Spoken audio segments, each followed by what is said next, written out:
In the secluded marshlands of the Carolinas, 72-year-old Harriet Sinclair was about to show a new breed of pirates just how formidable a retired Coast Guard veteran could be. When a mysterious black-hulled vessel began prowling her peaceful waters, its crew assumed she was just another frail bystander, an elderly woman who could be scared into silence. But decades of search and rescue missions had hardened Harriet's resolve like salt-crusted steel, and she wasn't about to let modern marauders claim her coastline. At daybreak, golden sunlight spilled across Harriet's modest waterfront cottage, illuminating the faded Coast Guard memorabilia that lined her porch. Gulls wheeled overhead, their cries echoing through a lazy inlet usually known only for shrimping boats and friendly fishermen. Yet, in recent weeks, trouble had been brewing on those quiet waves, strange radio calls, drifting vessels riddled with bullet holes, and the unsettling sight of unknown figures slipping in and out of hidden coves. Harriet's instincts told her everything was about to change. As she stood at the edge of her dock, the early tide lapping at the barnacled posts, she spotted a sleek craft on the horizon, moving too fast and casting too long a shadow of danger. What began as a faint disturbance on the briny air would soon escalate into a full-blown clash on the high seas. With the fate of her community hanging in the balance, Harriet braced herself for a stand that would require every ounce of her old uniform's courage and a final call for help that no one would soon forget. Quick pause before we continue. Welcome to Fabled Frames. Please tell us where you're watching from in the comments. Don't forget to subscribe because tomorrow's story is mind-blowing. Chapter 1. The Rhythms of Tides and Memory. Harriet Sinclair stood on the weathered wooden dock behind her modest home, the brackish water of the tidal creek slapping gently against the barnacled pilings. She was 72 years old, and in her youth, she'd served 30 years in the Coast Guard, patrolling everything from the meandering inlets of the Gulf Coast to the treacherous waters off Alaska's shores. Retired now for decades, she devoted her days to fishing, tinkering with her small skiff, and feeding the flocks of seagulls that swooped around her property in search of scraps. The sun, a shimmering orange disk, dipped low in the sky. It painted her tanned, weather-beaten face in warm shades of amber. Her short, silver hair ruffled in the breeze, and although she had the stiffness of age in her bones, the fierce glint in her eyes was unmistakable. She wore an old Coast Guard ball cap, the emblem faded from sun and salt, nestled near a quiet, half-forgotten harbor town.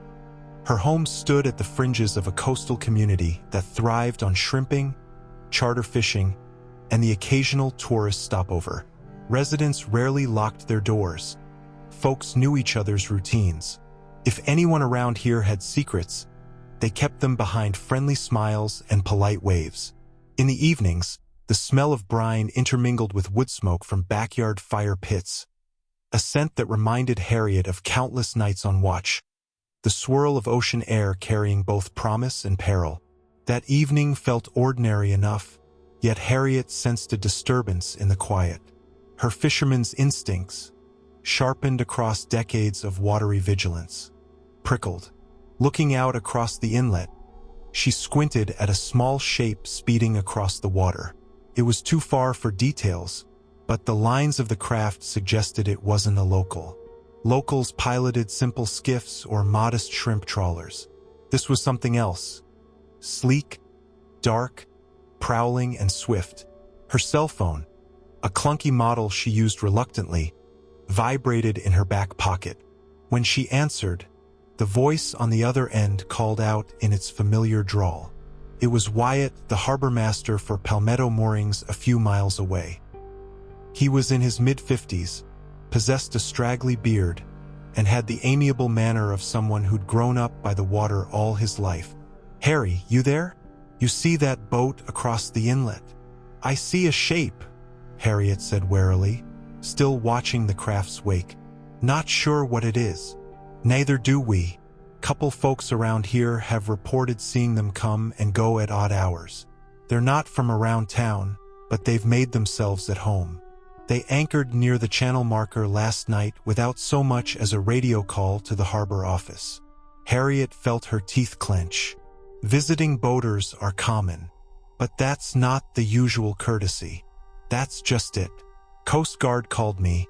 said they had a report from a fishing vessel about suspicious activity. Asked if we'd seen anything unusual. This boat might be involved in something. They didn't say details. The water churned beneath the mysterious boat's hull, and Harriet could see it heading out toward open sea again, as if purposely avoiding passing near the docks. Wyatt's voice continued through the phone. They might just be tourists who don't know protocol. But, well, I figured you'd keep an eye out. You're the best set of eyes we have around here.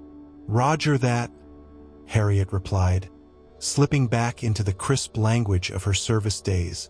I'll keep my eyes peeled. They exchanged goodbyes, and Harriet hung up, feeling something tense inside her chest. It was too early to suspect outright trouble, but Harriet's gut told her not to dismiss that boat's odd presence.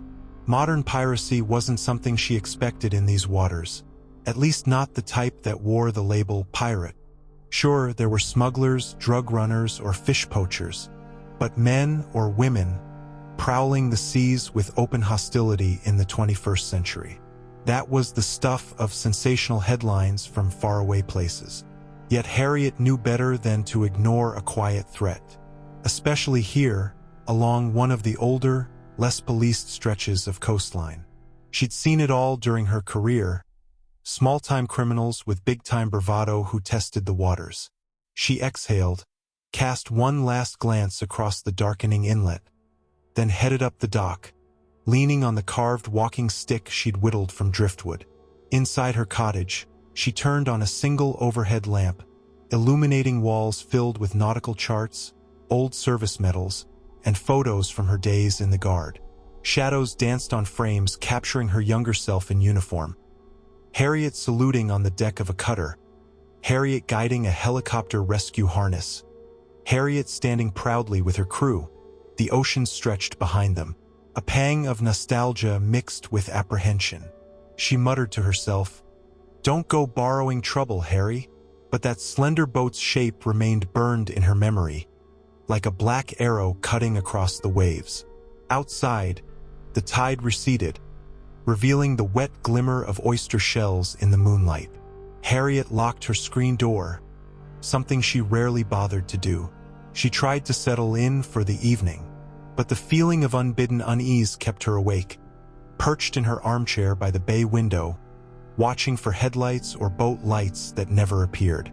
And somewhere, miles away, an unfamiliar vessel ghosted through the dark sea, its crew unknown, their intentions wrapped in a silent stealth that promised anything but friendly arrival. At precisely midnight, Harriet's radio scanner chirped to life with a burst of static, and a few words that froze her blood. Vessel approaching, requesting immediate. Then the transmission abruptly cut off. Harriet's heart thudded. Something was happening out there, and it had just begun. Chapter 2, Secrets Beneath the Waves. Morning found Harriet awash in unsettled thoughts.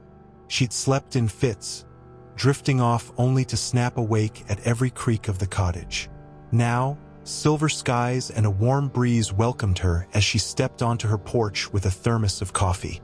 She navigated the short walkway to the dock, scanning the horizon for any sign of suspicious craft. She still heard the echo of that partial radio transmission from the night before. It was brief, garbled, but distinct. Someone was requesting help. She tried to hail local channels around midnight to no avail. The Coast Guard station up the coast had reported no emergencies. But Harriet's bones told her differently. After finishing half her coffee, she walked back inside and turned on her ancient shortwave radio. "This is Harriet Sinclair, local station, monitoring channel 16. Any vessels in distress?" Her voice resonated with a quiet authority honed by decades of search and rescue calls. Only static replied. She changed frequencies, scanning each one patiently. Took nearly half an hour before she found something. A faint signal. A male voice, shaky with either fear or exhaustion. Coordinates, 5 miles offshore. No identification. Attacked by... Then, static swallowed the rest. Harriet pressed the earpiece closer, her heartbeat hammering. She double-checked the channel, adjusting knobs with expert precision, but the signal was gone. She scrambled for a pen and jotted down what she heard, uncertain if the incomplete coordinates even made sense. It was enough to suggest a location near the barrier islands, close enough that Harriet could investigate in her small skiff, though venturing that far alone was risky. Her phone rang. She snatched it up. It was Wyatt again. "Harry, you hearing these weird signals? A couple shrimp trawlers are calling me, saying some unknown vessel cut across their bow last night. Didn't respond to any hail." "That boat is still out there," Harriet said grimly. "I picked up part of a distress call." Wyatt's tone grew uneasy. "Pirates, you think? Could be a smuggling ring scaring folks off. Could be small-scale piracy. Maybe they're after valuables on private yachts or cargo from smaller commercial ships. In my day, we saw it occasionally in the Gulf. Not often, but enough to know it happens." Wyatt was silent a moment. "We can't sit on our hands." "Agreed. I'll head out soon. See if I can locate anything. Keep your ears open. And if you do see them, don't try anything heroic." They hung up. Harriet set about preparing her boat. Named Resolute, it was a sturdy 20-foot skiff with a small cabin, older than many boats on the water but meticulously maintained. She loaded her emergency kit, flares, first aid, water, a spare handheld radio, and then, after a moment's hesitation, tucked a flare gun into a sealed compartment. She disliked firearms of any sort, but she wasn't naive. If these people truly were criminals, intimidation might be needed.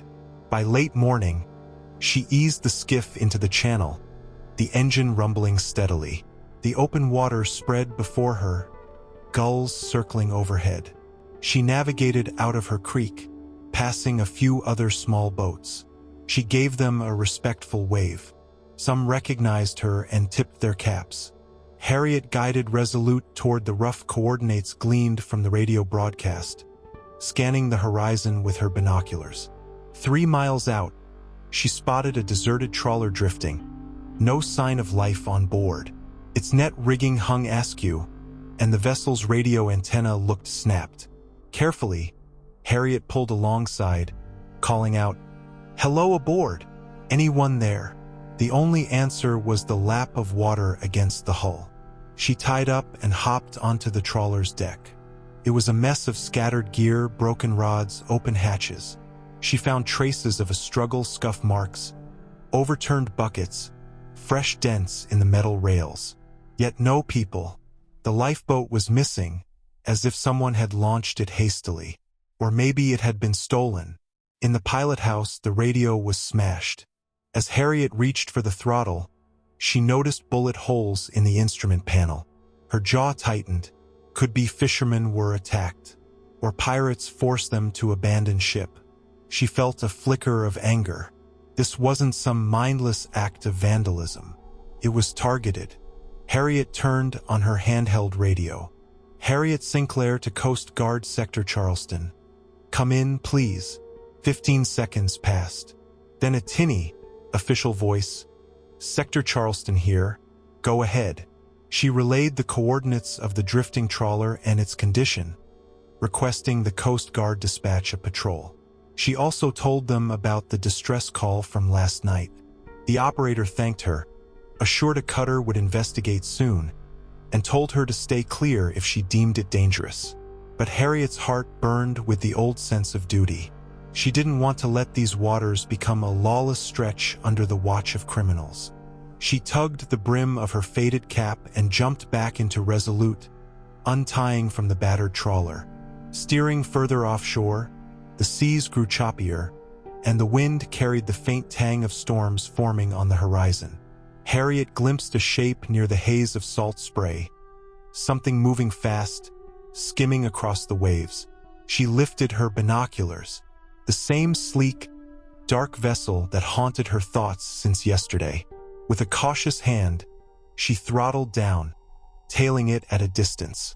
She watched men on the deck, no more than outlines in the shimmering daylight. They wore black or dark gray clothing, and one had a bandana around his head. Another seemed to be holding a rifle. Harriet's pulse quickened. Modern-day pirates. She could scarcely believe the reality of it here, in her quiet patch of ocean. They slowed near a larger yacht anchored in an isolated spot, the kind of fancy cruiser that sometimes belonged to out-of-town millionaires.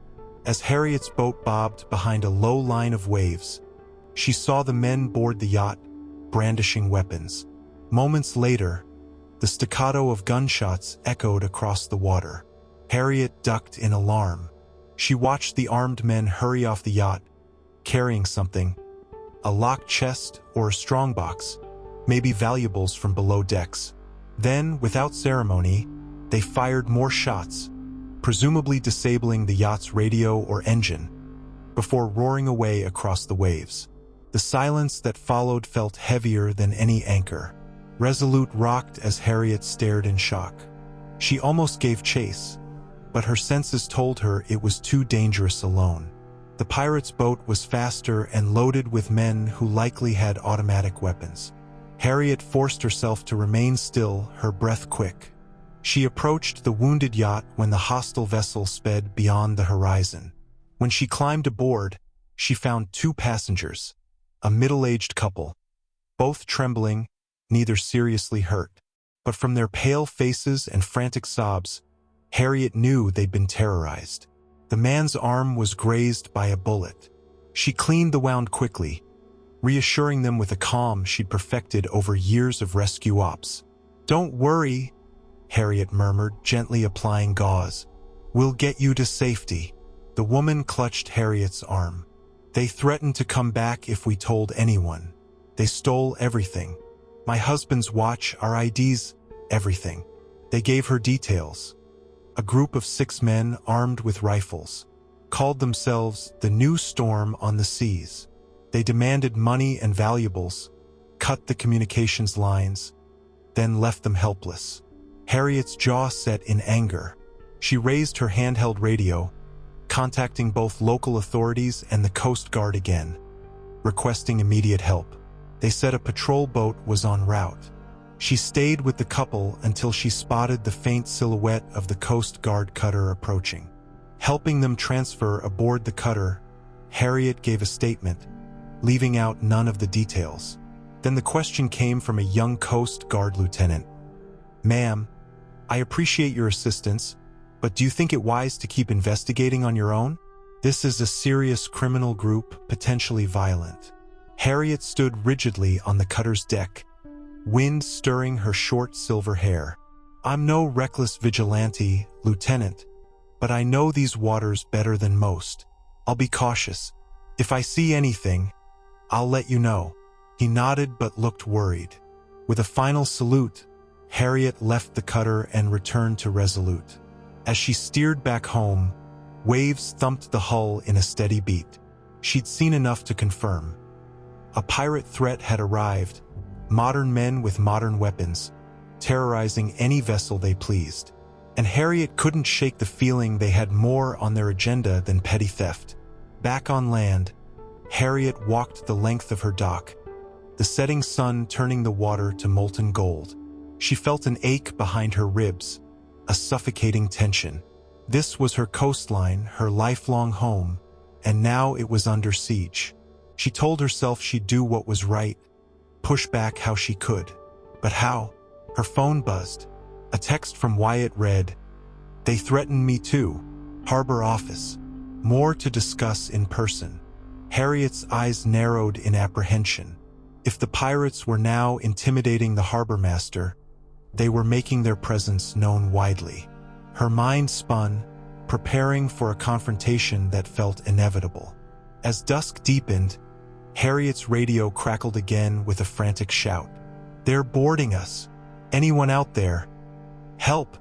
The line dissolved into screams, and then silence.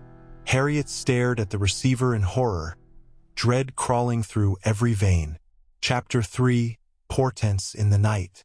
The evening brought a harsh wind that sent waves churning up the estuary. Harriet, restless, kept her boat at the ready, eyes scanning the water. She'd alerted the Coast Guard to the distress call, but they had limited resources across the region. A cutter couldn't blanket the entire coastline at once. That left plenty of dark corners for the pirates to strike. Harriet's phone dinged again. Another message from Wyatt. Problems. They came near my docks.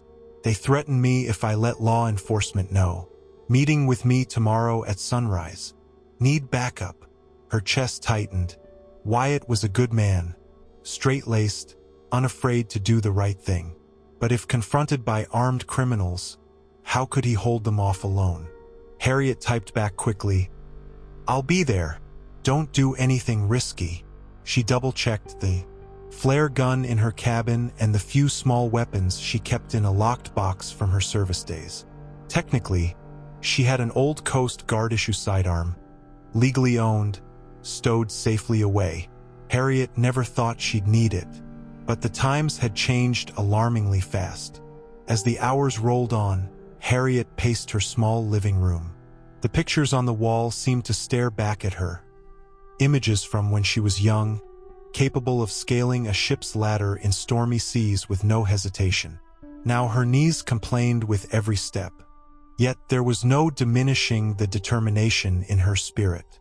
Midnight approached, and Harriet finally made herself a cup of chamomile tea, hoping to calm her rattled nerves.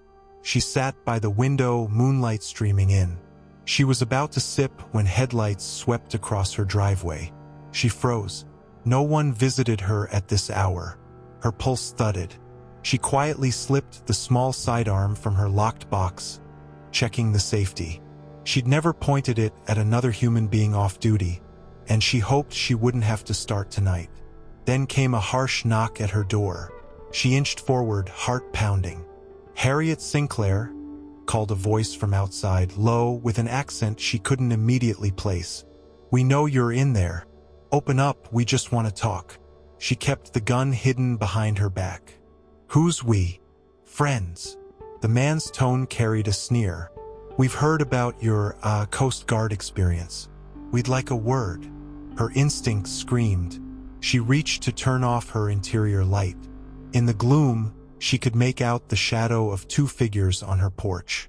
She mentally debated calling 911, but in this remote area, any response would be slow. She had to handle them carefully. "I'm not fond of midnight visits," she said through the door, "especially from strangers with no courtesy to introduce themselves." A dry chuckle. "All right, let's do it this way." A sharp crack splintered the night. Someone had kicked the door. Harriet jumped back, adrenaline flooding her. She raised her sidearm. "I'm armed," Harriet warned. "You want to get shot. You keep trying that door." Silence. Then a malicious whisper.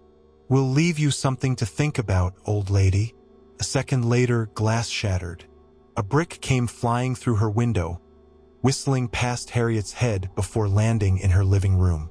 She dropped to the floor, shards clattering around her. By the time she scrambled up to peer outside, she heard the squeal of tires. Two pairs of taillights sped away into the darkness. When the dust settled, Harriet realized her heart was pounding so fiercely she could hardly breathe. This was no idle intimidation. They'd come to her home. She flicked on the porch light, stepping out carefully. The night air smelled like burnt rubber from their getaway. On the porch lay a single bullet casing and a note scrawled on a piece of paper. "Stay out of our way or we'll do worse." Harriet's hands shook with anger and fear. They'd threatened her on her own property, but her resolve only deepened. She dialed 911, reporting the incident, giving them every detail she could. Officers arrived, took statements, photographed the damage, but Harriet could see the uncertainty in their eyes. They were used to petty theft or vandalism, not orchestrated pirate gangs operating at sea, and certainly not harassment aimed at a retired woman in a quiet community. When the officers left, Harriet stood in the wreckage of her shattered window. She taped plastic over the gap to keep out the night breeze. Sleep was impossible now. She paced until dawn, a tumult of thoughts swirling. Part of her wanted to retreat, to let younger, stronger men and women handle this. But that was not who Harriet Sinclair was. At sunrise, she heard a faint sound behind her home. Footsteps on the dock, a muffled curse, then a splash. By the time she grabbed her gun and ran outside, she found nothing but ripples on the water, as if someone had slipped away into the creek's morning mist. Chapter 4. A Reckoning at the Harbor. Bleary-eyed yet determined, Harriet set off to meet Wyatt at Palmetto Moorings. She sailed resolute out of her inlet, hugging the coastline in case the pirates were lurking further offshore. Mists clung to the water like ragged drapes, the early morning sun just beginning to burn them away. When she arrived at the harbor, the wooden pier bustled with activity. Fishing boats unloading fresh catches, a few pleasure craft fueling up, gulls spiraling overhead. Wyatt's shack sat to one side, near a dock covered in shrimp nets and coiled ropes. She secured resolute and made her way over. Wyatt paced the worn planks outside his shack, glancing at Harriet with anxious relief. He was tall, lanky, wearing a salt-stained baseball cap, and had the look of a man who hadn't slept all night. "Morning, Harry," he said quietly, holding out a trembling hand. "You look like I feel." She offered a grim nod. "They visited me last night, broke my window, left a note telling me to back off." Wyatt cursed under his breath, glancing around to ensure no one overheard. "They were here too, showed up after midnight, brandishing guns. Said I had to keep quiet about any suspicious boats or face the consequences." Harriet suppressed a shudder. "What exactly did they want?" "They want me to falsify docking records. They want freedom to come and go without any official trace. They threatened to sink my boat with me in it if I didn't cooperate." Wyatt's voice trembled with a mixture of anger and fear. Harriet narrowed her eyes. This was bigger than random holdups at sea. The pirates wanted a foothold in local infrastructure. If they controlled the harbormaster, they could use Palmetto Moorings as a base for contraband or to launch further attacks. She laid a reassuring hand on Wyatt's shoulder. "We can't give in, but we need a plan." Before they could speak further, a black SUV with tinted windows pulled up near the harbor office. 3 men stepped out. Harriet recognized the bandana-clad man from the pirate boat. Another had a shaved head, and the last wore wraparound sunglasses. They carried themselves with the easy menace of men used to intimidation. Wyatt swallowed hard, his Adam's apple bobbing. Harriet whispered, "Let me do the talking." The men strode over. The bandana-clad leader, presumably, sized Harriet up. A gray-haired woman in a battered Coast Guard ball cap. He smirked. "You Harriet Sinclair?" She raised her chin, ignoring the spike of fear in her gut. "I am." The man flicked his eyes to Wyatt. "We told you to come alone, old man. You bring her anyway?" Wyatt swallowed. "She's just a friend, working on the dock." Bandana snorted a laugh. "Right?" He turned back to Harriet. "Listen, lady, we know your background. We've done our homework. Saw your medals, your pictures. You think you're a hero. But let me tell you something. Those days are over." Harriet's heart hammered, but her voice stayed steady. "You're in my town, threatening my people. That's not going to fly." One of the other men, the one with shaved head, leaned in and spoke quietly. "We've got a good thing going here, see? People pay for safe passage. They pay for not getting boarded. We handle things our way, and so far it's been good business. If we keep hearing your name on the radio, if you keep asking the Coast Guard to show up, we'll make you regret it." Bandana stepped closer, pulling aside his jacket just enough to show the butt of a handgun. "So, Harriet, you got any more patriotic speeches for us?" She felt Wyatt tense beside her. Her mind raced. She had to protect Wyatt, but also let these punks know she wasn't cowed. Carefully, she looked the armed man in the eye. "Yes, you'd best leave, because the Coast Guard doesn't scare easily.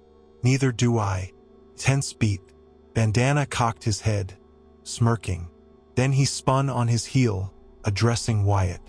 "If you so much as beep the authorities about our boat again, you'll be fish food. This is your final warning." With that, they strode back to their SUV. Harriet and Wyatt watched them drive off, hearts pounding, fury mingling with fear in the air. A few fishermen loitering around had noticed the altercation but pretended to be busy. No one wanted to provoke these men. Inside the harbor office, Harriet and Wyatt convened, lowering their voices. "We must inform the Coast Guard," Harriet insisted. Wyatt looked torn. "They have a gun to my head, Harry. I'm not a soldier." She touched his shoulder gently. "I know, but if we don't take a stand, they'll only get worse. They want to operate openly, and that means more attacks, more victims. I've already reported the boat and the nighttime incident at my house, so the cat's out of the bag. We need to keep pushing. The Coast Guard can coordinate a sting or something." Wyatt exhaled shakily. "Yeah, you're right. Let's do it." They spent the next hour making calls. Harriet dialed up her old contacts, retired Coast Guard friends from years past, some now in positions to expedite local or federal assistance. She made it clear the threat was escalating. Word spread quickly. A short while later, Harriet walked back to Resolute, a swirl of apprehension in her gut. On the dock, she spotted something unusual. A slip of paper wedged under her boat's windshield wiper. She plucked it free. In thick black letters, it read, "We can reach you at home. We can reach you on the water. Mind your own business." A fresh wave of anger coursed through her. She wouldn't let them win. Determined, she set out for open water once again. She had an idea. If these pirates were using hidden coves or private inlets, Harriet knew the labyrinth of coastal marshes and back channels better than most. Maybe she could spot their safe house or stash. She cruised along, scanning with binoculars. The sun climbed overhead, turning the water bright and glittering. Pelicans soared in lazy arcs. It would have been a peaceful day if not for the sense of impending violence. Hours passed. Harriet found only typical boating traffic, shrimpers, a few sailboats, a scattering of speedboats. None matched the pirates' sleek black craft. As twilight neared, Harriet reached a more remote area of the coastline, dotted with small islets thick with salt marsh grass. She eased Resolute around a bend and glimpsed something that made her heart jump. A dark-hulled boat anchored near a neglected dock behind an old cannery building. She cut her engine and drifted behind a stand of marsh grass, peering through the binoculars. For men, armed. Their boat indeed was the same sleek design she'd spied. They were offloading crates, though Harriet couldn't tell what the crates contained. Weapons? Contraband? She quietly snapped photos with her phone. Grainy, but enough to show suspicious activity. Carefully, she steered away, keeping the marsh grass as a visual shield, heart pounding all the while. She needed to get this evidence to the Coast Guard. Just as she turned her boat to leave, the roar of an engine ripped across the water. Harriet whipped her head around. Another black-hulled craft barreled straight for her, men on the bow aiming rifles. Harriet had been spotted, and there was no easy escape. Chapter 5. The Chase Through Marshes. Harriet slammed the throttle, sending Resolute surging forward. Her only advantage was knowing every twist and turn of these shallow creeks. The pursuing boat had raw power and more weapons, but Harriet hoped to navigate an escape route through narrower channels where speedboats risked running aground. Bullets sprayed across the water. Harriet ducked, adrenaline raging in her veins.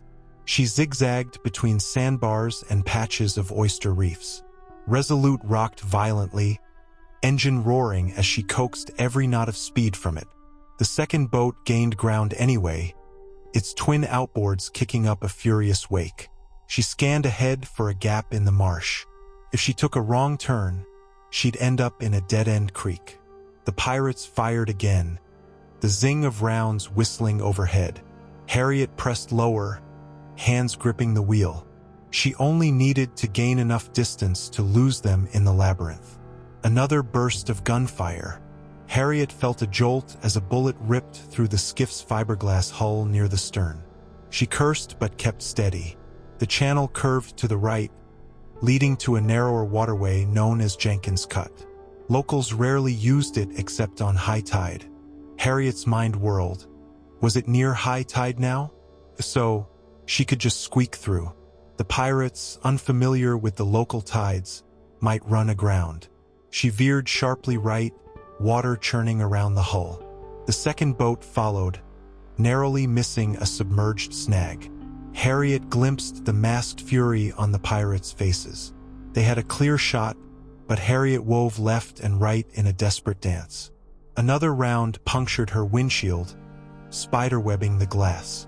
She hissed a breath, focusing on steering. Jenkins Cut appeared ahead, the current swirling. Harriet said a silent prayer there'd be enough depth. Her skiff had a shallow draft, but this was still risky. She plunged forward, the boat scraping the bottom once, sending a jarring shock through her spine. But she was in. The narrow channel forced Harriet to slow, or risk bottoming out. The pirates tried to follow, but Harriet saw them drift off course, nearly smashing into a muddy bank. "That's it," she muttered, urging her boat onward. She heard the growl of their engines behind her, cursing and shouted orders, but they couldn't keep up. The channel snaked in tight S-bends, flanked by tall reeds that obscured lines of sight. Harriet pushed on until she reached a branching creek leading back to deeper water, leaving the pirates effectively stuck or forced to double back. After 5 tense minutes, the chase was over. Harriet exhaled raggedly, letting the adrenaline subside. She slowed the engine, scanning the horizon. No sign of pursuit.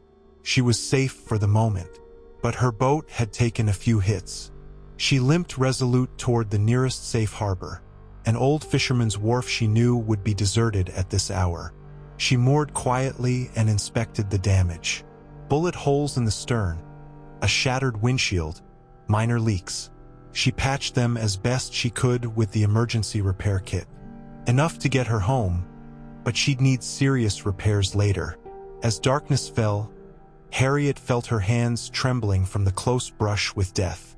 She turned on her phone, checking the photos she'd managed to snap of the pirates unloading crates. She had real evidence now, maybe enough to spur a more aggressive response from authorities. She made a vow. Come morning, these pictures were going to the Coast Guard station.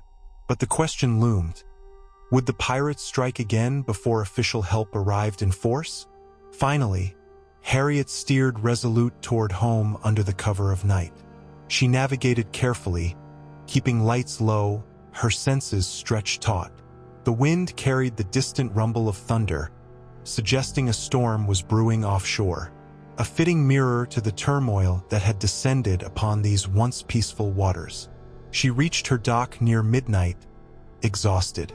As she tied off the lines, she found her cottage dark and quiet, the plastic still taped over the broken window. She felt unnervingly vulnerable, but she forced herself to lock up, triple-check the doors, and store her firearm within easy reach. She also transferred the incriminating photos to a flash drive and hid it under a floorboard in her bedroom. A trick she'd learned from old spy stories, but it felt warranted now. Settling into bed, Harriet tried to rest. Yet visions of the speedboat's muzzle flashes danced behind her eyes. She thought of the battered trawler, the wounded yacht passengers, Wyatt's shaky fear, and she wondered what the criminals were plotting. She had no illusions they'd let her slip away now. She was a target. Finally, near dawn, Harriet fell into a restless sleep. She dreamed of being on a massive cutter again, searching the horizon for a phantom threat. But every time she thought she spotted it, it vanished in the fog. She woke to the shrill ring of her phone. It was Wyatt, his voice frantic. "They've kidnapped someone, Harry. One of my marina workers. They're demanding we deliver a ransom, or he's dead by sundown." Chapter 6, Race Against the Tide. Harriet's blood ran cold at Wyatt's news. Kidnapping was an escalation she hadn't expected so soon. She fired off a call to the local sheriff's department and the Coast Guard station, relaying everything she knew. The pirates had taken one of the marina workers hostage. They wanted ransom delivered. Their terror campaign was in full swing. Within the hour, Harriet headed into town, leaving Resolute behind for the moment. She figured traveling by land might be less conspicuous, given the bullet holes on her boat. Wyatt had arranged a clandestine meeting with the pirate's messenger at a rundown bait and tackle store on the outskirts. Harriet insisted on going. When Harriet arrived, Wyatt stood outside, chain-smoking. He tossed his cigarette when he saw her. "Harry, they reached out to me at dawn. They demanded $50,000 by this evening, or my worker, Carlos, dies. They gave me instructions on where to drop the money." Harriet's mind churned. "You can't just pay them. They'll demand more next time. And they might kill him anyway." Wyatt nodded, voice trembling. "I know. I told the sheriff, who told the Coast Guard. But the sheriff says they don't have the manpower or equipment for a specialized operation like this. The Coast Guard says they can send a team, but that might scare the kidnappers into fleeing or harming Carlos." Harriet recalled the photos on her phone.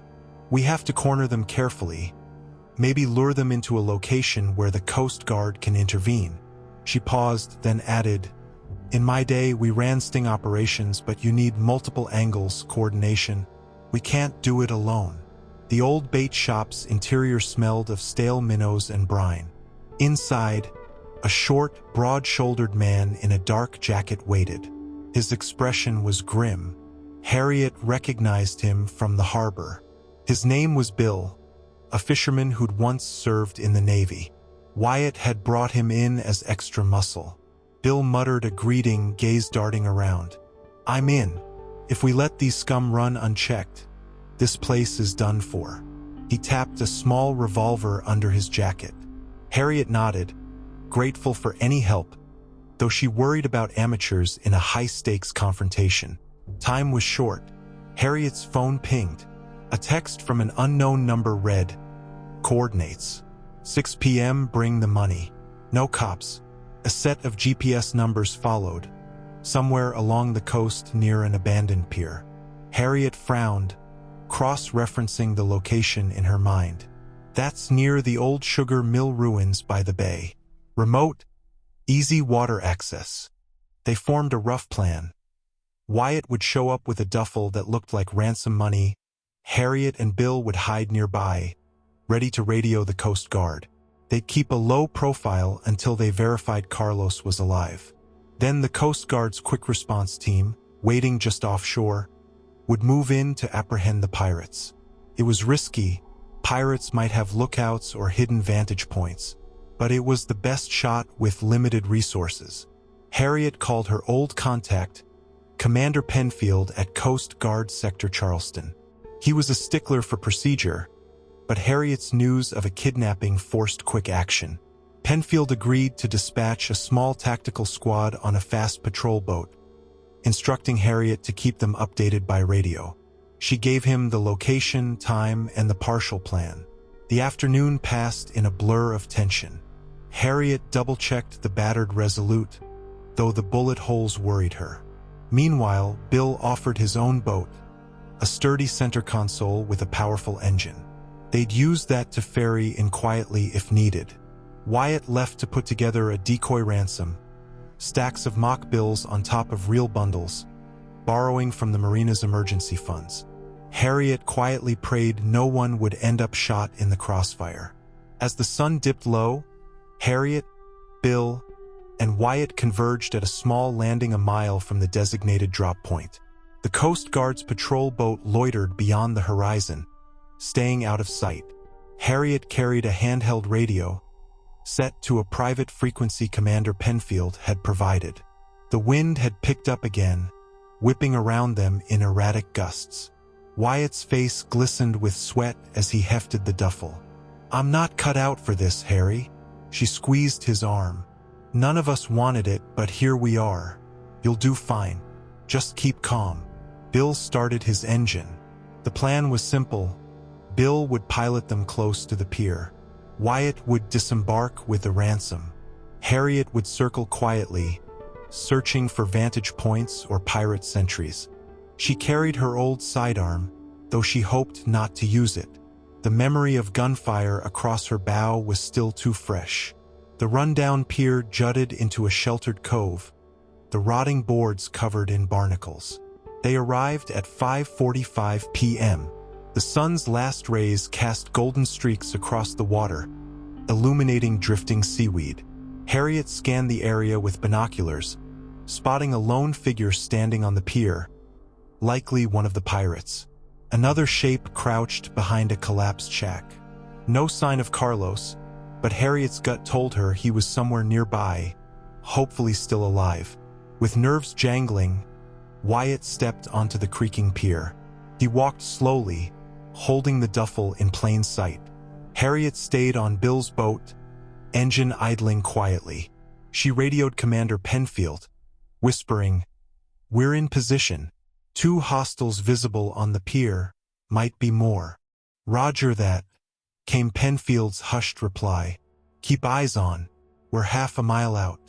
Wyatt reached the center of the pier, standing face to face with the bandana-clad leader. Harriet recognized him immediately, the same man who threatened her at the harbor. Their voices drifted across the water, though Harriet couldn't make out exact words. She saw Bandana jerk his head, and Wyatt set the duffel down. Another pirate emerged, rummaged through the bag. Harriet's heart clenched. Where was Carlos? Suddenly, the shape behind the shack dragged a bound figure into view. Carlos. He looked bruised and frightened, but he was moving. Harriet exhaled in relief. Now they just needed to extract him safely. Bill gripped the steering wheel, ready to accelerate if shots were fired. An urgent voice crackled in Harriet's radio earpiece. "We're inbound, 30 seconds out. Stand by." Harriet watched the tension on the pier. Bandana barked orders, waving a pistol at Wyatt. Then, in a swift motion, the pirate behind Carlos pressed a gun to his head. Harriet's heart lurched. If the pirates sensed betrayal, they'd kill Carlos on the spot. A distant rumble signaled the approach of the Coast Guard boat, creeping into the cove with minimal wake. Harriet saw the flash of black uniforms, rifles at the ready. 2 pirates pivoted, spotting the inbound threat. Shouts rang out. The one holding Carlos tried to drag him away. That was the moment Harriet realized everything was about to erupt. Gunshots exploded across the water. Carlos dove to the ground. Wyatt stumbled. Harriet gasped in horror. He was clutching his chest, blood spreading across his shirt. The pirates whipped around, returning fire at the Coast Guard. Chaos reigned. Wyatt collapsed on the pier, and Harriet was already scrambling forward, screaming his name. Chapter 7. Storms of Gunfire. "Wyatt!" Harriet bellowed, her voice nearly lost in the din of gunfire. The Coast Guard patrol boat sped in, its engine roaring. Bullets whizzed overhead, some splashing into the water with sharp plunks. Harriet, ignoring her own fear, leapt onto the pier from Bill's boat, landing hard on the waterlogged planks. Bill cursed and followed, brandishing his revolver. Wyatt lay motionless, eyes half open. His shirt was soaked red on the left side, near his ribs. Harriet's instincts from a lifetime of rescue kicked in. She fell to her knees, pressing her palm over the wound, feeling the warmth of his blood. "Stay with me, Wyatt," she pleaded. A volley of return fire from the Coast Guard forced the pirates to retreat behind the collapsed shack. Harriet risked a glance.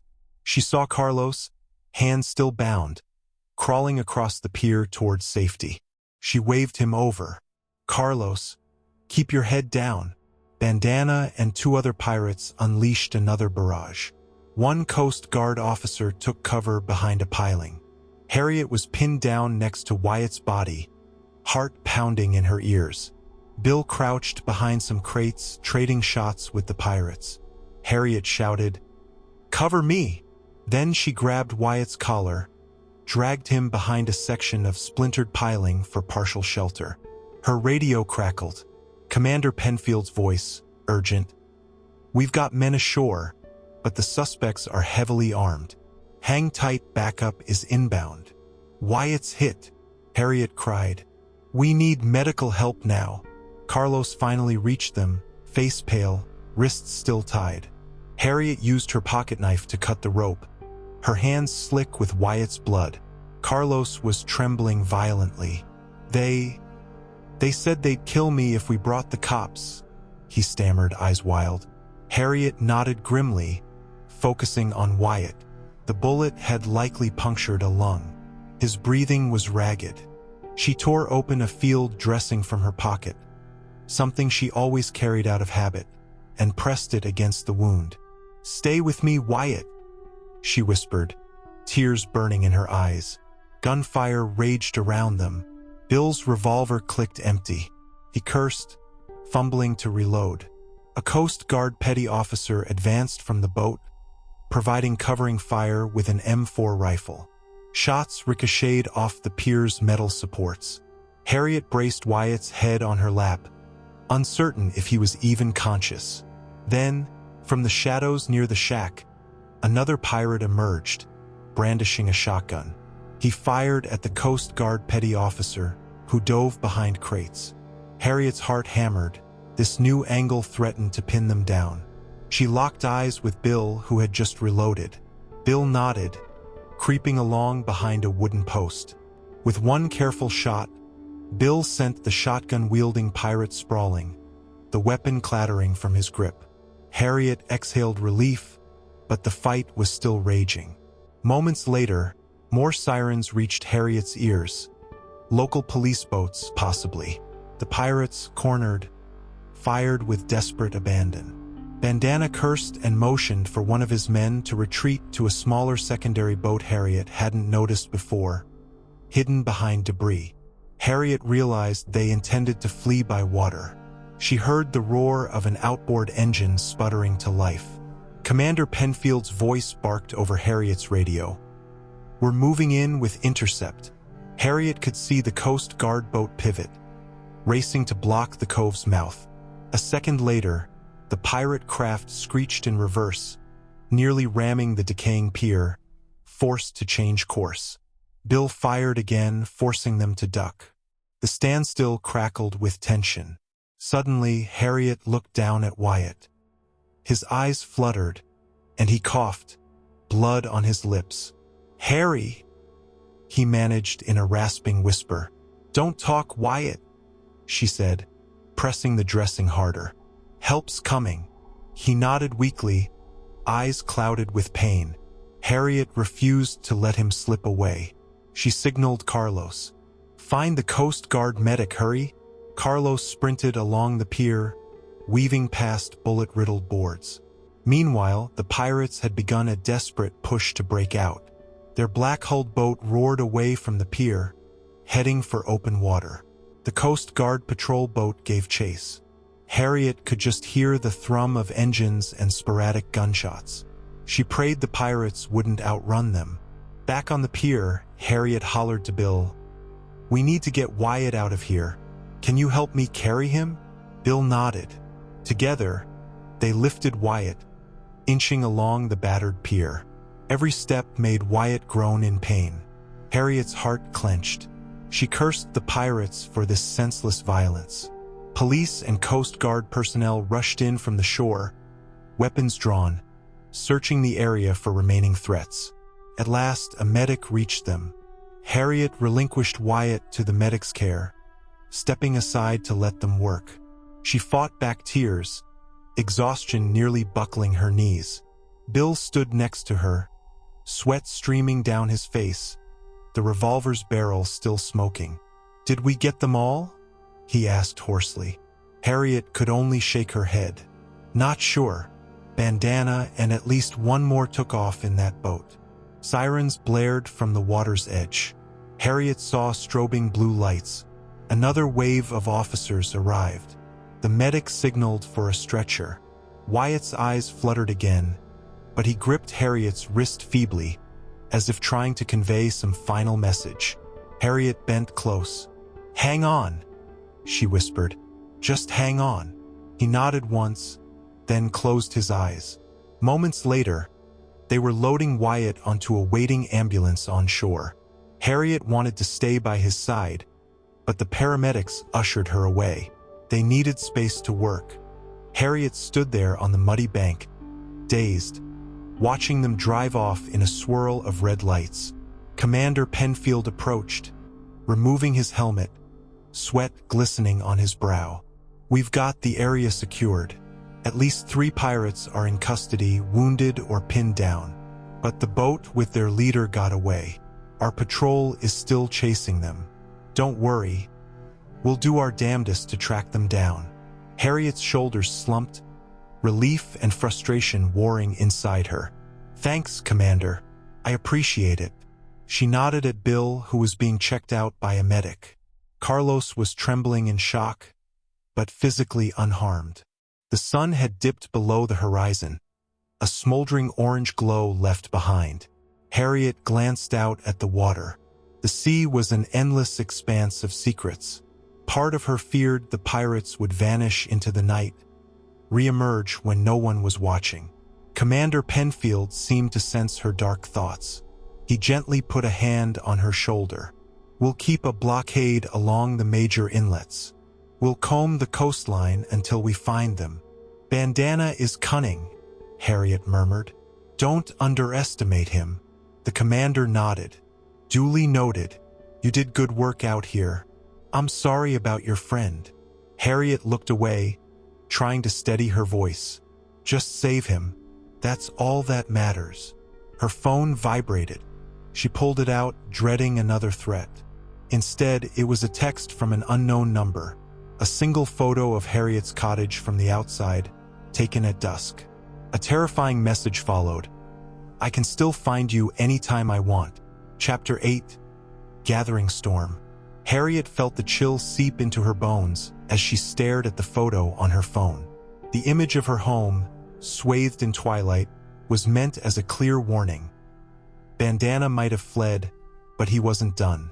She told Commander Penfield about the threat. He dispatched a squad car to patrol Harriet's property, instructing her to stay with a friend or at a safe house. Harriet thanked him for his concern, but in her mind, she was determined not to be driven from her own home. Still, after the chaos at the pier, Harriet was in no shape to stand alone. She returned to the harbor with Bill, who insisted she bunk in his guest room for the night. The adrenaline crash left her shaky, and Bill lived only minutes away from the local hospital where Wyatt had been taken. Harriet agreed, if only to be closer to Wyatt's bedside. At Bill's modest home, Harriet quickly showered, washing away the grime and blood. She borrowed a flannel shirt and old sweatpants. Then she rode with Bill to the hospital, arriving in the corridor under buzzing fluorescent lights. The antiseptic smell made her tense with old memories of visiting wounded crewmates. They found Wyatt in intensive care. A nurse explained he was in stable condition post-surgery. The bullet had punctured a lung, fractured a rib, but missed major arteries. "He's lucky to be alive," the nurse said softly. Harriet felt tears prick her eyes. She gently rested a hand on Wyatt's unconscious form. Tubes and monitors beeped softly. She leaned in, whispering, "Hang in there, friend." Bill patted her shoulder. "He's tough. He'll pull through." Exhausted, they left the hospital in the early morning hours. Harriet tried to sleep at Bill's place but only managed a restless doze on the living room couch. Fear churned in her mind. Bandana was out there, presumably with at least 1 or 2 cohorts, ready to strike again. The Coast Guard was patrolling, but Harriet knew how easy it was to slip through the cracks in a sprawling coastline. By dawn, Harriet gave up on sleep and quietly rose, stepping outside to watch the sunrise. Bill had a small backyard overlooking a tidal creek. The horizon glowed peach and lavender, gulls calling overhead. Harriet inhaled the salt breeze, letting it soothe her nerves. Memories of her younger self came rushing in. fresh out of boot camp, brimming with ideals, ready to guard the seas. She had that same burning determination now. Though her knees ached and her hair was silver, she would protect her home no matter the cost. Bill joined her with 2 steaming mugs of coffee. "It's quiet," he muttered, passing her a mug. "Too quiet." She nodded, sipping. "I'm heading to my place later. Need to check the damage, make sure nothing else was vandalized. Commander Penfield said an officer would meet me there, just in case." Bill scratched at his scruffy chin. "You sure that's wise?" "Not really," Harriet admitted. "But I can't hide forever." As planned, they drove to Harriet's cottage mid-morning. A sheriff's cruiser was already parked by the road, an officer named Quinn leaning against it. He nodded at Harriet, tipping his hat. "Morning, Miss Sinclair. Everything looks all right. Nobody's been around, far as I can tell. We did a few drive-bys overnight." Harriet thanked him and went inside. Her stomach knotted at the sight of the bullet casing still on her coffee table from last night, now bagged as evidence.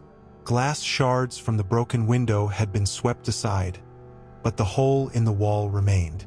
She felt a rush of anger. These criminals had violated her sanctuary.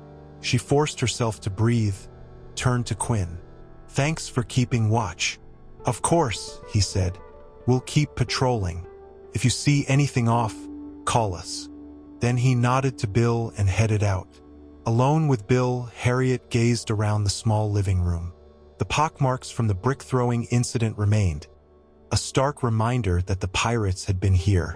Bill whistled softly. "Sure you want to stay?" Harriet steadied herself. "Yes." She folded her arms. "I've got to gather supplies, do some repairs, but I'll keep the place locked up tight. And tonight, I'll see if the Coast Guard found any sign of Bandana's boat." Bill sighed. "All right, but let me at least fix that window for you." He rummaged in Harriet's tool closet, retrieving plywood and nails. Together, they boarded it up, turning her cozy living room into a makeshift fortress. The day crawled on with no new threats, just the hum of tension.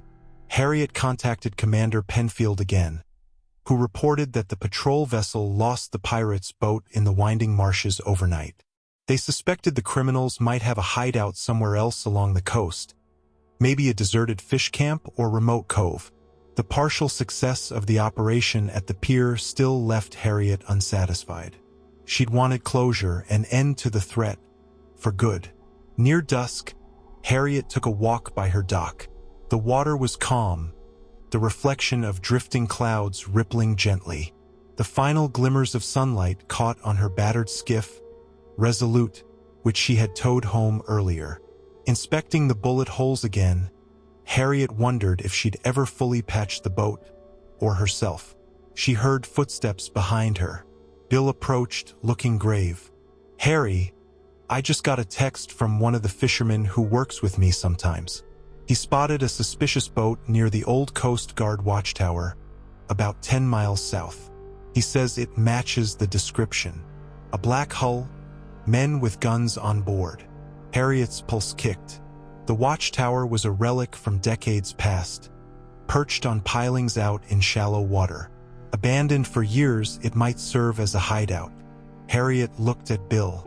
"You up for one more reconnaissance run?" He shifted uncomfortably. "Maybe we should leave it to the Coast Guard." She bit her lip.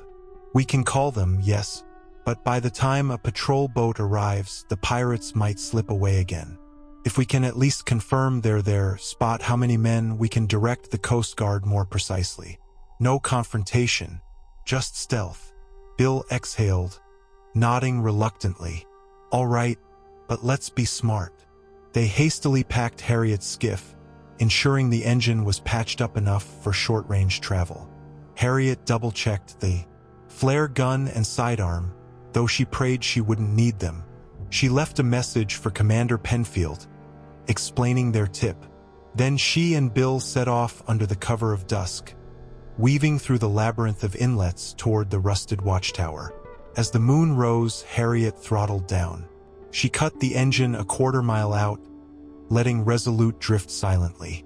The tower's silhouette stood against the starlit sky, a skeletal frame perched on stilt-like supports. Harriet lifted her binoculars. She could just make out movement on the lower platform, a faint glow of light from a lantern or flashlight. Bill leaned in, eyes narrowed. They must be using it as a hideout. Think we can get closer? Harriet nodded, though her heart hammered. They used a small trolling motor to inch forward. The soft were barely disturbing the water. Nearing the tower, Harriet's pulse spiked at what she saw. The black-hulled pirate craft tethered to one of the supports. From the deck, a large crate was being hoisted onto the platform above. Harriet snapped a few discreet photos on her phone, capturing the criminals' faces. She recognized Bandana instantly. Then, from the platform, a sudden flash of light swept across the water. Harriet gasped and dropped to the deck, motioning Bill to do the same. A searchlight? They froze, hearts hammering, as the beam flickered past them, then returned. Harriet's boat bobbed in the darkness, partially concealed by tall grasses. But if the pirates scanned more thoroughly, they'd be discovered. The light paused, locked onto Resolute. A shout echoed from the tower, followed by the sound of a rifle cocking. Harriet's heart lurched. Their stealth approach had failed, and the only thing between them and the pirates' bullets was a thin cloak of darkness. Chapter 9. Distress Call of the Resolute. Bill cursed under his breath, fumbling for cover on the skiff's floor. Harriet's mind raced. They were outnumbered and outgunned again. From the watchtower, Bandana's voice echoed. "Who's there? Show yourself or we open fire." A wave of terror threatened to swamp Harriet's composure. She seized the handheld radio. Commander Penfield's frequency was set, but he might be too far to respond quickly. Still, Harriet pressed the transmit button. "Coast Guard, this is Harriet Sinclair aboard Resolute. We've confirmed pirates at the old watchtower. We are compromised. Request immediate assistance." A burst of static, then a faint reply. "Copy, Harriet. Deploying hold." The signal sputtered, too distant. Harriet's heart sank, but at least they knew help might come if they could survive long enough. Shots rang out from the tower platform. Rounds hissed past, slapping the water. Harriet jerked the skiff's throttle forward, the patched engine sputtering. She cursed when it stalled. Bill frantically tried the ignition again, and the old outboard coughed to life, but not at full power. Harriet decided they couldn't outrun them with such a feeble engine. She rummaged in the storage compartment, retrieving her flare gun. Bill stared at her. "A flare? That's not going to stop them." She aimed it at the watchtower platform, praying for a distraction. Might blind them or at least cause confusion. She fired. A brilliant red flare arced upward, fizzling against the night sky. The pirates ducked.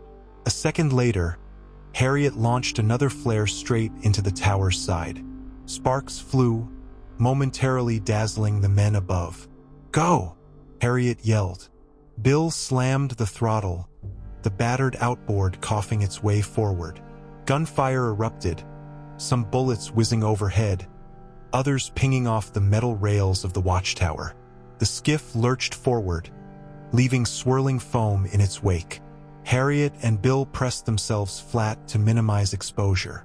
Behind them, Bandana shouted orders. Harriet dared a glance over her shoulder. One of the pirates was untying their boat from the tower supports. They intended to give chase. Harriet's heart pounded. With the engine in poor shape, Resolute might not outrun a well-maintained craft. Still, Harriet had one last card to play.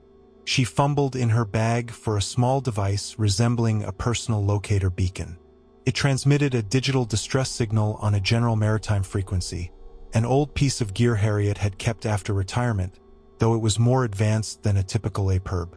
She flipped it on, hoping it might guide any nearby units to her exact location, or at least jam up the pirates' attempts to listen in on her position. Bill shot her a worried look. "What is that?" "An old friend. Harriet said through gritted teeth. Pressing the activation button, an LED glowed. Let's hope it's not too old to work. Behind them, the pirate's boat roared to life, its powerful engine slicing through the water. Harriet could already hear it gaining. The tower's shape receded into darkness as they sped away, but the deadly pursuit was only beginning. Bill wrestled with the throttle, the motor sputtering. Harriet clung to the side, bracing for a chase that felt painfully familiar. She grabbed the handheld radio again, toggling frequencies. Any vessel in the vicinity of the old watchtower, this is Harriet Sinclair on Resolute. We are under attack by armed criminals. Request immediate assistance. Coordinates. She rattled them off, voice trembling with urgency. Static. Then a faint answer. This is fishing vessel Heart of the Dawn. We read you, Harriet. We're about 4 miles away. We'll try to help. Harriet's relief was short-lived. A bullet tore through the skiff side, sending splinters of fiberglass flying. Harriet instinctively ducked. The pirates were close enough for accurate fire. Bill turned sharply, causing Harriet to almost lose her grip. Another shot whined overhead. When Harriet looked up, her blood froze. The pirate's boat, black and menacing, was closing fast. She could see Bandana at the helm, maniacal determination in his eyes. Next to him, a crony perched with an assault rifle. Harriet realized with grim finality that they might not make it out alive. But she refused to surrender. Head for those marsh channels, she told Bill. Like before. Bill grit his teeth, spinning the wheel. They angled into narrower water, away from the deeper channels. The pirates followed, though they had to slow a bit. Harriet reached back into the compartment for the sidearm. She hated returning fire, but if they were about to be boarded, she had few choices. Her hands shook with the weight of the gun. Bullets pelted the water around them, forcing Harriet to duck yet again. She dared a glance forward.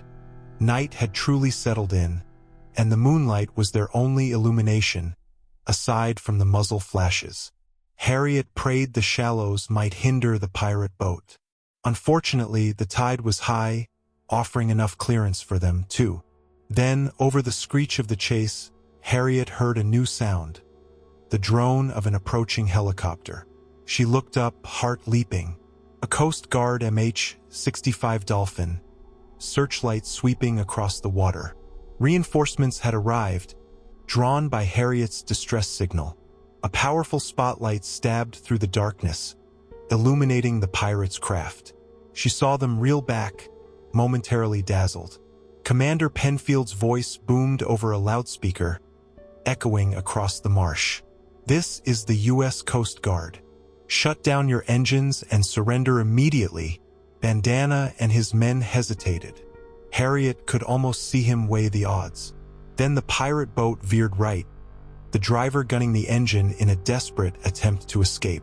The helicopter's searchlight tracked them.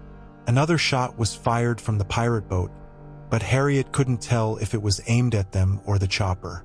In seconds, the Coast Guard patrol boat thundered into view, flanking the pirates. Gunfire erupted anew. This time, the Coast Guardsmen returning fire with precision. Harriet and Bill slowed, drifting. They watched the chaos unfold under the helicopter's spotlight. The black-hulled craft zigged, trying to dodge, but the Coast Guard had them boxed in. Harriet glimpsed muzzle flashes, heard harsh shouting. Then, with a grinding roar, the pirate boat struck a hidden sandbar, lurching to an abrupt halt. The engine whined, trying to push free. Harriet heard cursing from Bandana as he realized they were stuck. The Coast Guard closed in from both air and water. Harriet let out a shuddering breath. It was almost over, but Bandana wasn't finished. She saw him leap onto the sandbar, rifle in hand, firing wildly at the approaching patrol boat. Officers ducked behind ballistic shields. Harriet's eyes widened. She prayed the Coast Guard would subdue him before he did something desperate. Several warning shots rang out. Bandana was forced to drop flat, momentarily pinned behind a low outcrop of marsh grass. Harriet tensed. Would he surrender or fight to the death?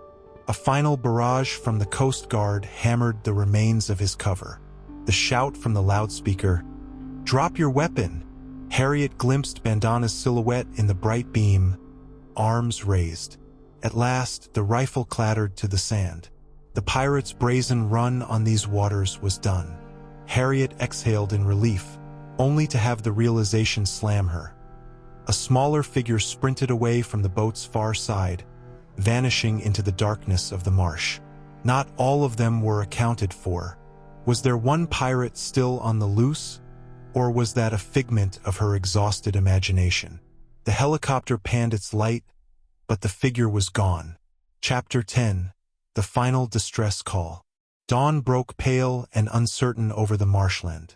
The Coast Guard had secured Bandana and the remaining pirates, while Harriet, Bill, and the battered Resolute were escorted safely to shore.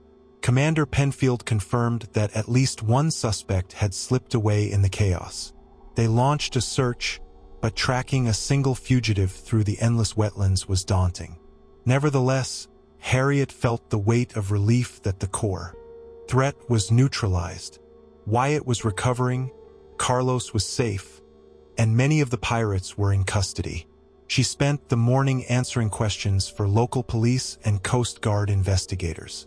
Exhaustion draped her shoulders, but she stayed until her statements were taken. By mid-afternoon, Harriet finally returned to her half-ruined cottage, letting out a weary sigh at the plywood still nailed over the windows. She showered, ate a sandwich, and promptly fell into a dreamless sleep that spanned 12 hours. When she woke, it was nearly midnight. She lay still for a moment in her dark bedroom, letting the swirl of the last few days settle in her mind. The pirate's ring was mostly dismantled, but she couldn't shake the memory of that lone figure escaping into the marsh. She rose and padded to the living room, flipping on a small lamp. Outside, moonlight glinted off the creek. She opened the door for a moment to feel the fresh air. A part of her longed for calm nights fishing off her dock, with no fear of speedboats or bullets.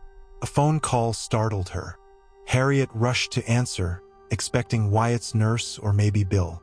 Instead, a low voice rasped into her ear. "You think you've won, old lady?" Her blood turned to ice. She recognized that tone, a different accent, but definitely one of the pirates. Possibly the one who escaped. "Who are you?" she whispered. "You cost me everything.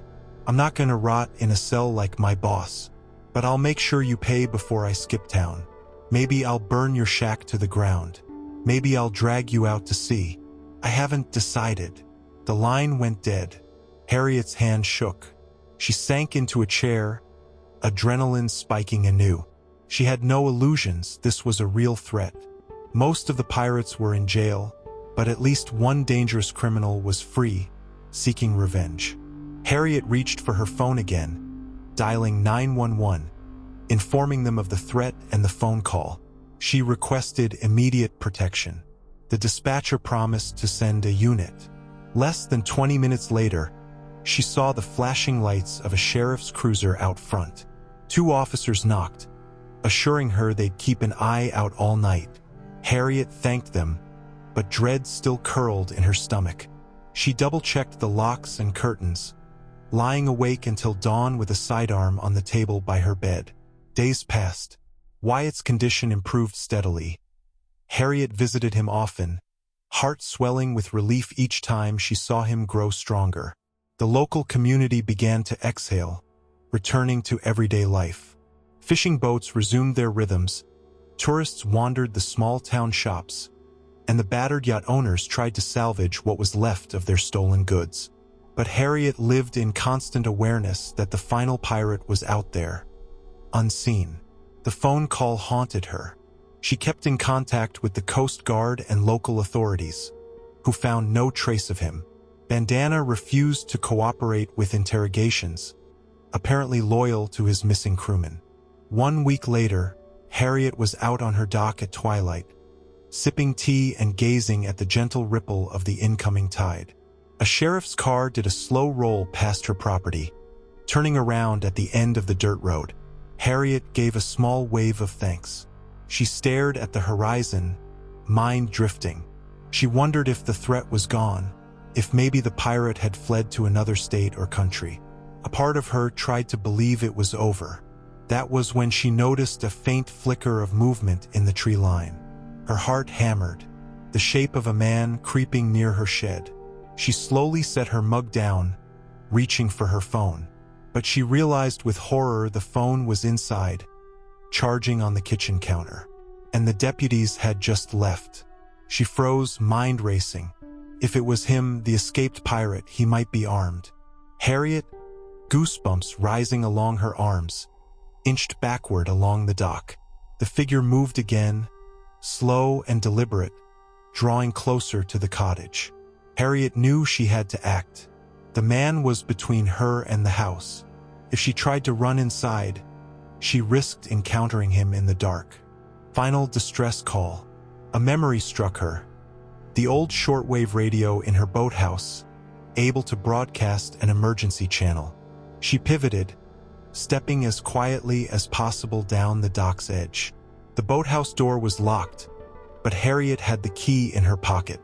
Hand trembling, she fumbled with it. Every rustle felt impossibly loud.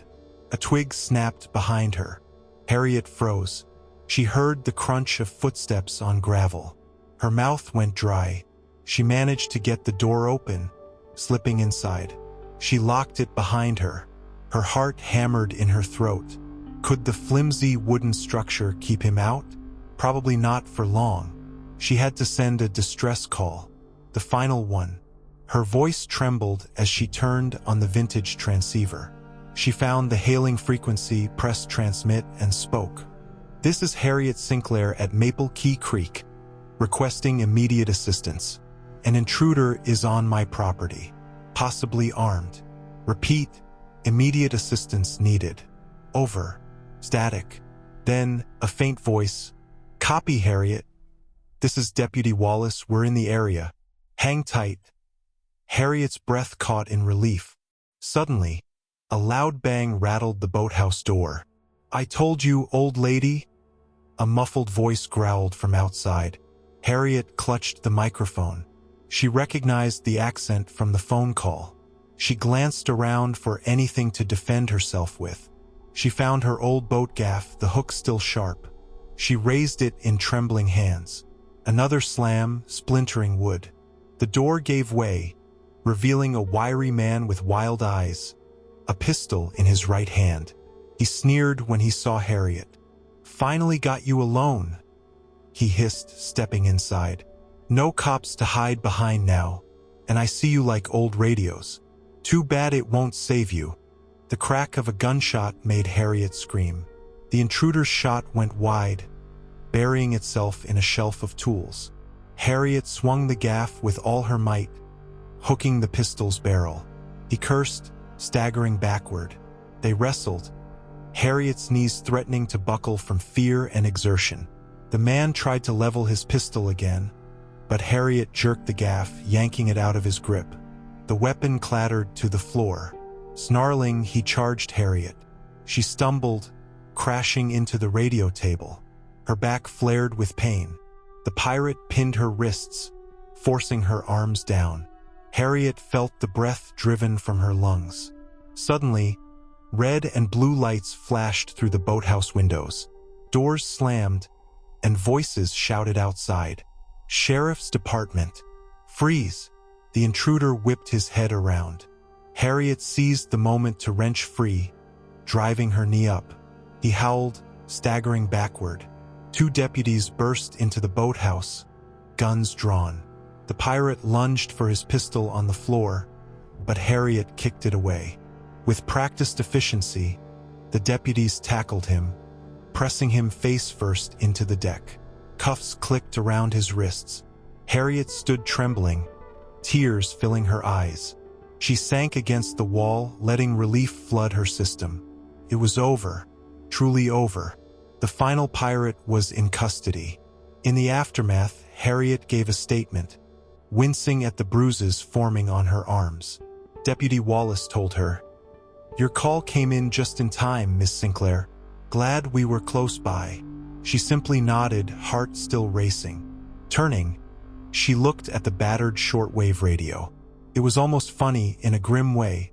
After all her years in the Coast Guard, it was one final distress call that saved her life on dry land.